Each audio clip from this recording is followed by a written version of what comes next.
Señal directa. En la línea telefónica el doctor Antonio Gómez Reina con su comentario en esta mañana de jueves. Doctor, lo saludamos y lo escuchamos. Muy buenos días. Muy buenos días, Belén. Bueno, pues hoy recordamos a Francis Bacon.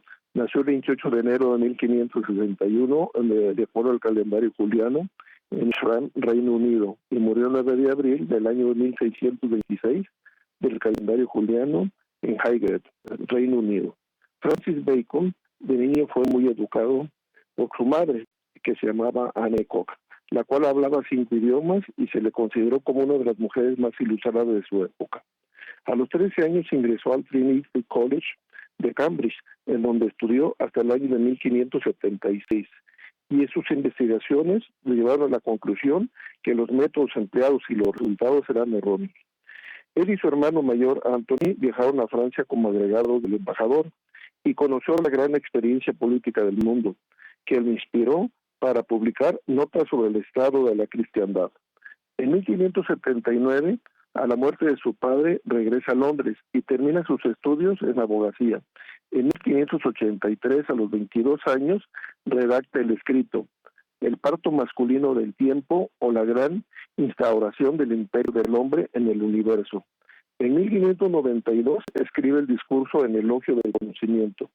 Para 1597 publica los ensayos sobre moral y política.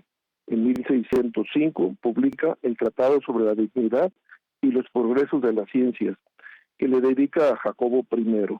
En 1607 publica Pensamientos y Opiniones sobre la Interpretación de la Naturaleza.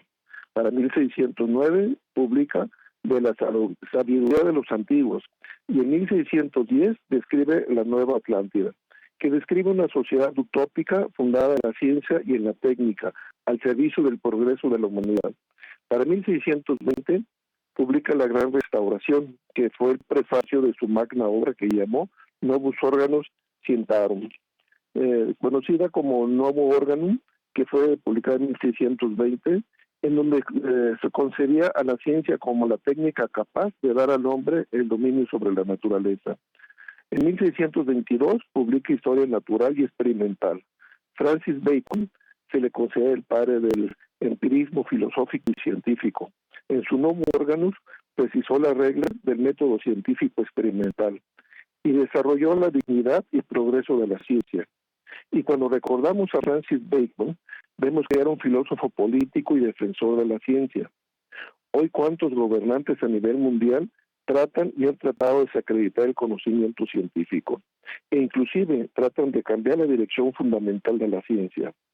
En estos tiempos en donde los gobiernos niegan la existencia de miles de problemas que hemos generado en la naturaleza, que ponen en peligro la existencia del planeta, los discursos de los políticos están vacíos de conocimiento científico, y cuando se cuestionan que son sistemas distractores, simplemente descalifican a los científicos.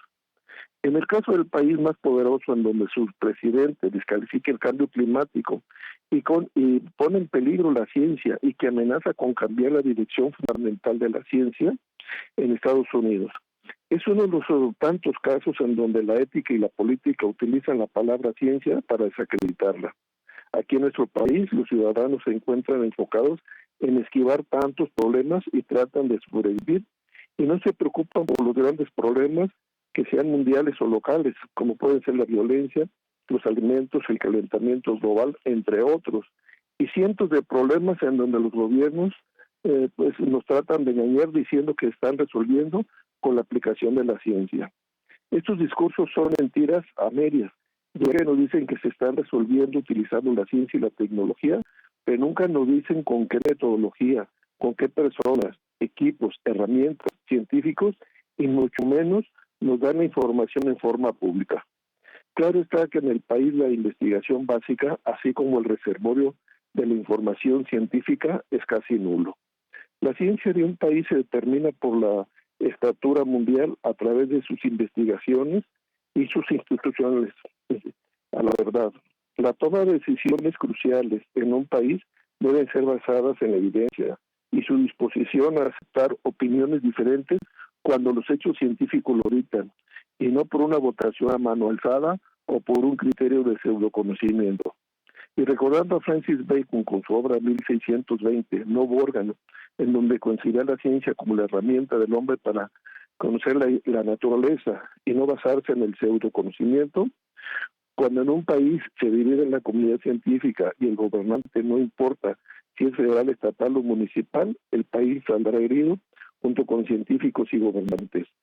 El conocimiento científico en nuestro país se encuentra relegado en discusiones estériles en personas que raramente no entienden los contenidos científicos, como es el caso de las cámaras parlamentarias o funcionarios que no tienen la visión o el interés científico. La ciencia crea verdades evidentes en todo el mundo. Ahora más que nunca debemos defender la ciencia, y no solo la enfocada a la medicina. Nuestra acción basada en el pseudoconocimiento serán reclamos en el futuro. Y hasta aquí mi comentario de este día. Gracias. Con esta reflexión nos quedamos. Muchas gracias, doctor. Muy buenos días. Muy buenos días. El doctor Antonio Gómez de Reina, su aportación, como siempre, valiosísima a esta primera emisión de Señal Informativa.